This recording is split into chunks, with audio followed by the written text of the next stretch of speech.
Welcome everyone. Myself Dr. Praveen Kumar Pathak.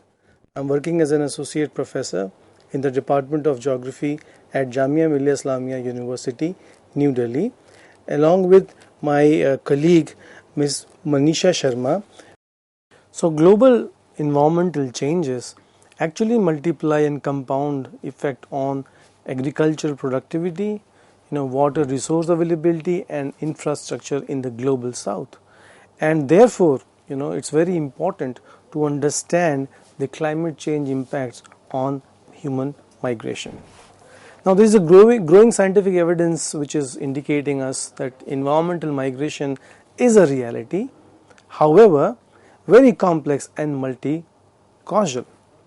And so, therefore, if you look at climate change and disaster, they actually amplify the existing pattern of human movements.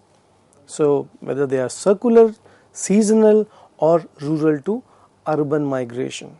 And we need to have robust data system in place if we have to understand how these climate change are actually modifying the human migration patterns.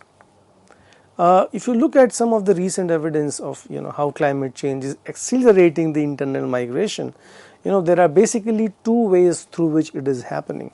One is the sudden and slow onset of impacts. For example, floods and storms, how they are impacting human migration. And secondly, through the slow onset. So, for example, desertification. With climate change, we observe that there is increasing coverage of desertification. The green cover is being lost with increasing human settlement, urbanization, agriculture, and also stress from grazing of animals. So desertification is increasing. Furthermore, there is also a huge loss of biodiversity because of human activities in different part of the world. Even the biological hotspots are also under huge stress due to the episodes of tourism activities in these ecological hotspot regions. Furthermore, there is also deterioration in the land quality and forest degradation, because these resources are important for human settlements and also for various construction activities. For wood related demand for wood is rising. So all these direct and sudden and slow processes are likely to impact human movements. We also observe that there is a melting of glaciers, there is glacial retreat, there is also ocean acidification, sea levels are rising, there is increasing tendency of salinization. So all these processes which is related to climate change are likely to affect human movements in some way or other. So if you look at the sudden onset, extreme weather events tend to displace a lot of people. And one of the estimates suggests that over 300 million people within their countries have been displaced due to these sudden extreme movements. Basically floods has led to movement of more than 300 million people in the last 50 years. On the other hand, even if you look at slow onset of climate change impacts, for example water crisis or sea level rising, they also have triggered a lot of movement of human population within country and between countries. And so therefore climate change related migration of human population is an important concern. Moving forward, according to the World Bank projection of 2050, climate-induced internal migration across developing countries is projected to increase somewhere from 44 million people today to roughly 216 million people under different climate, demographic and development scenarios. So as climate change impacts are becoming more devastating, more pervasive, more critical, along with the demographic diversity in different part of the world. So on the one hand, we observe the Western countries are experiencing rapid population aging. There is a scarcity of young people. On the other hand, we also observe in global south that the fertility levels are going down because of declining mortality. So we have lot of countries who are experiencing demographic dividend, which is basically high proportion of people who are in the young age categories. And similarly, there is also massive movements towards economic development, infrastructure development, digital technologies. So there is a lot of change which is being observed. So demographically, world is very diverse. Development wise, there are a lot of countries in global south which are emerging economies, and climate is actually impacting everyone in different ways, disproportionately the global south nations. So with these three different scenarios, there is a projection that climate impacts are likely to increase human migration, and the numbers are likely to increase more than 5 times by 2050. So therefore, this is a clear cut indication that we need to invest into efforts of climate mitigation, climate adaptation, and policies of migration. Furthermore, if you look at how climate change is affecting the characteristics of people who are migrating, their skill set and human capital. For example, we know that it can lead to increase in distress movement. So when you have, for example, floods, thousands and thousands of people are made to flee their places just to survive, along with whatever they can take away in their hands. A lot of people have to move out due to drought. For example, in Maharashtra, Vidarbha region, in places like Gujarat and many other places in India, we find regular episodes of drought incidents in the country. Similarly, every year we also find episodes of floods. So with these climate related, weather related extreme events which trigger sudden impacts for human to move. So therefore, when these episodes happen, people tend to migrate and look for opportunities to save their lives and their livelihoods. Furthermore, climate change affects men and women differently, and which in turn affect their mobility. So when climate change happens, when you have drought situation, flood situation, heat wave situation, they affect men and women differently, particularly in the global south.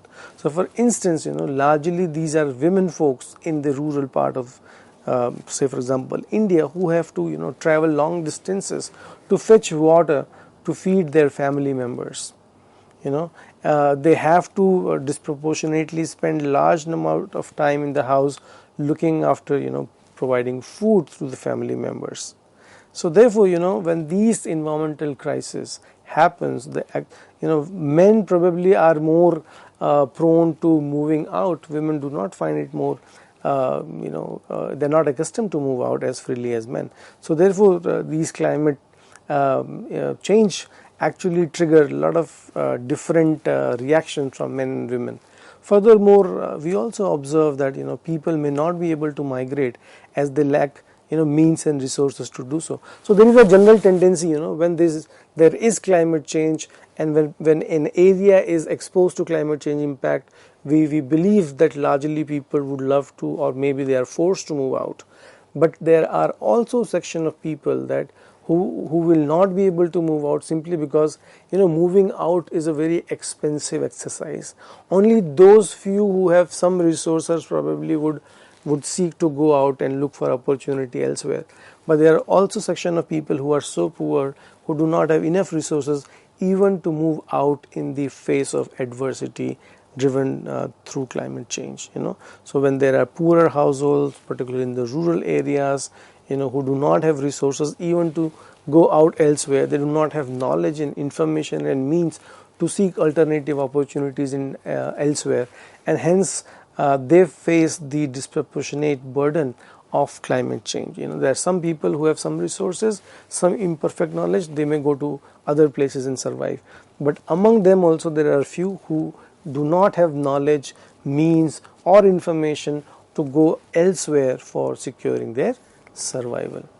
So this is a recent publication from the World Bank called the World Development Report 2023, which presents a very nice schematic understanding of how climate change is actually triggering human migration and displacement. So because of global environmental change, we have this global warming, increasing sea levels, precipitation and extreme weather events are increasing. So these are actually leading to huge stress on the income or earning capacity of the people, because large proportion of human population is engaged in agriculture and allied and primary sector in the global south. So when these climate and weather events, extreme events, their frequency and intensity is rising, it is leading to a scenario where it's become very difficult for people to secure the means of subsistence, so the earning options are going down.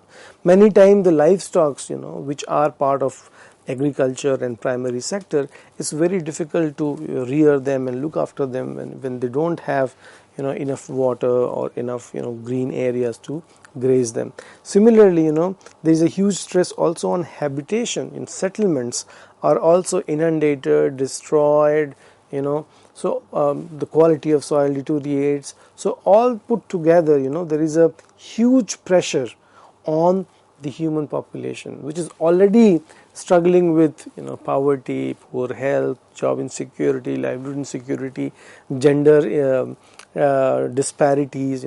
So all these effects are actually compounded and multiplied through climate change implication. So the net effect is what? There are some people who choose to move out. There are certain people who choose not to move out.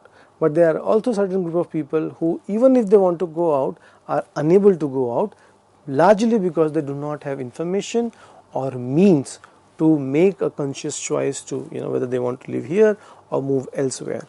Correct? So I think this is an important schematic understanding of how climate change and environmental changes are likely to impact human migration. It is a multifactorial framework, and this can help us to get a deeper insight that it is very difficult to say that climate change directly impacts migration, but it is important for us to understand that climate change does aggravate the possibility of human population to move out, given that they magnify the existing burden of poverty, existing burden of poor health, existing burden of food insecurity, existing burden of water insecurity, livelihood insecurity. So when these are multiplying, then there is a huge stress on human population to decide whether they want to move out elsewhere and seek alternative opportunity in different region of the country, within country or outside country.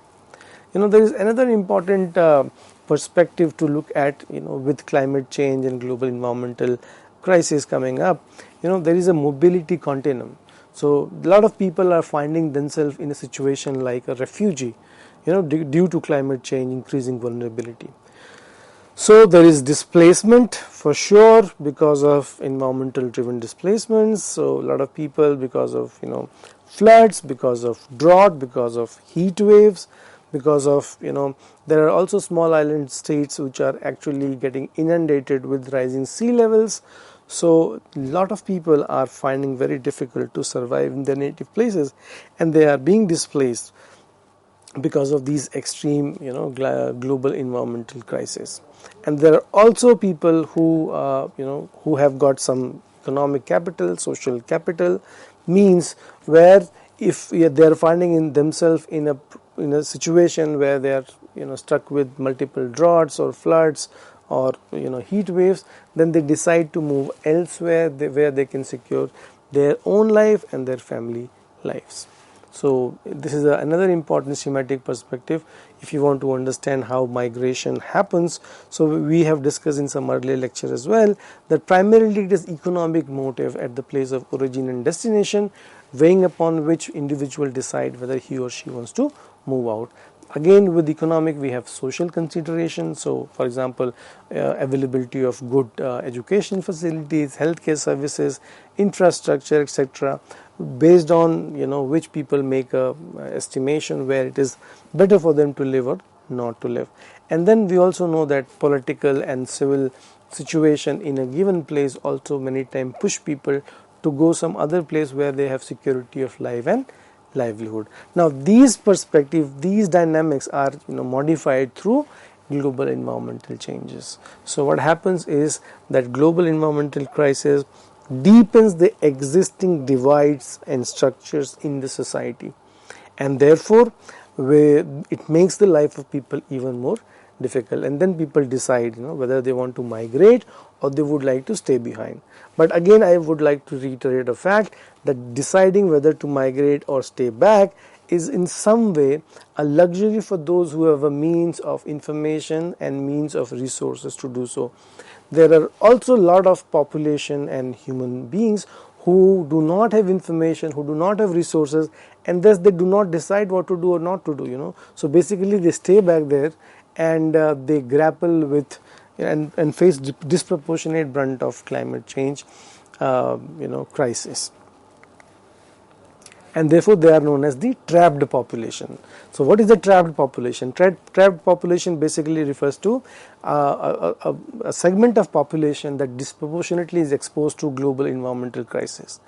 At the same time, they do not have wealth or level of capital, whether it is economic, social or political, to move out elsewhere, and hence they are trapped locally, to face disproportionately the impact of global environmental crisis, whether it is flood, whether it is drought, whether it is heat wave, whether it is sea floor rising, whether it is glacier related issues. So these trapped population find it very difficult to go elsewhere, and hence disproportionately are affected by the global environmental challenges. If you look at one recent example, which is published in the World Development Report of 2023, that talks about human migration in the face of climate change, one of the chapters. So they clearly say that with climate change coming into the picture, it actually deepens the shackles of poverty. It actually leads to higher mortality burden, so rapid population growth in some regions of the world, and also because with population increasing, rampant poverty, there is a huge competition to secure resources in the country, and hence there is a political and social crisis, and there is a state of political fragility. So all this put together, these intertwined drivers of human mobility predict whether some people would live in that region or they would choose to move out. And one of the classic case today is the Sub-Saharan Africa. We all know that Sub-Saharan Africa is facing a very unique set of challenges. On the one hand, it is a region in the world where there is a huge demographic churning happening, where population is growing very rapidly. Today it is roughly 1.2 billion people who are living in Sub-Saharan Africa, and by the year 2050 they are projected to be 2.5 billion people living over there. There is a large number of fragile and conflict driven countries, for example Eritrea, Congo, Somalia. Many such countries are grappling with civil and political unrest, and there is the huge vulnerability to climate change. We observe frequent episodes of droughts, floods and heat waves affecting these regions. So what is happening, that climate change alone has led to 34% reduction in the agriculture production in Sub-Saharan Africa since 1961. So there is a huge stress impact related to food security in the Sub-Saharan Africa, directly related to climate change impacts. So therefore, the Sub-Saharan Africa is likely to see rapid population movement in the coming decades, some under distress circumstances. So what is happening is there are already plethora of challenges, whether it is because of low GDP in Sub-Saharan Africa, rampant burden of poverty. Secondly, of course, fertility levels are relatively high, so roughly 6 to 7 children per woman in some of the Sub-Saharan African countries. And so what is happening is that with rapid population growth because of insecure life, there is rampant poverty, low food supply. So what is happening is that people are struggling to survive, and climate change is likely to magnify these challenges. So if you look at the climate vulnerability is disproportionately concentrated in these Asian and Sub-Saharan African countries. So even if you look at some of the historical documents of climate change, they have been talking about measures to enhance the understanding, coordination and cooperation related to human displacement, migration and planned relocation. So this was referred to United Nations Framework Convention on Climate Change in Cancun Adaptation Framework in the year 2010.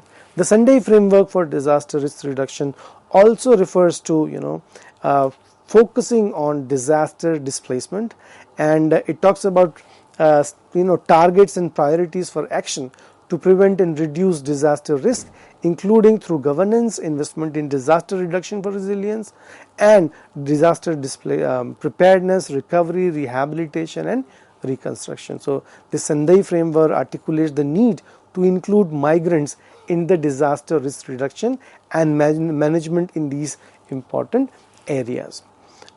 So therefore, finally, if you look at this Paris Agreement, the preamble of the Paris Agreement also states that, the parties should, basically the different government in the world, that when taking action to address climate change, respect, promote, and consider their respective obligation on migrants.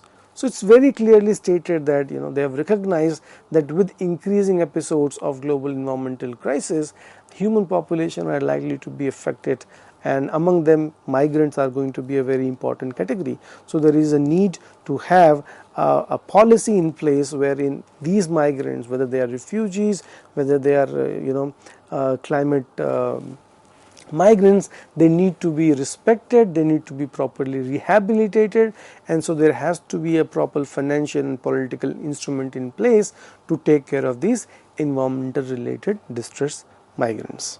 And going forward, and another important issue is related to the way forward. For example, what can we do in the face of increasing evidence of global environmental crisis? So one of the important things that is on the table for sure is the climate mitigation. There is a lot of global efforts being made from global south and global north in different meetings of the Committee of Parties on Climate Change, IPCC, and at international level. So they are coming up with plans wherein natural and human systems are highly stressed owing to global warming.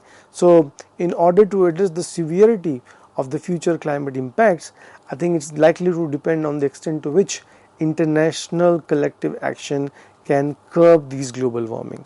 So climate mitigation is one of the important agendas wherein effort has to be made in order to reduce the climate change impacts. So there needs to have instruments in place, both financial instruments and also policies in place wherein alternative ways of economic activity, lifestyle, and people's participation must be brought into picture in order to reduce the emissions of greenhouse gases and reduce global warming, if we have to ensure that the distressful impact of climate change are reduced. Of course, second is important challenges which is related to climate adaptation. So in order to make sure the impact of climate change is reduced, adaptation is another important key.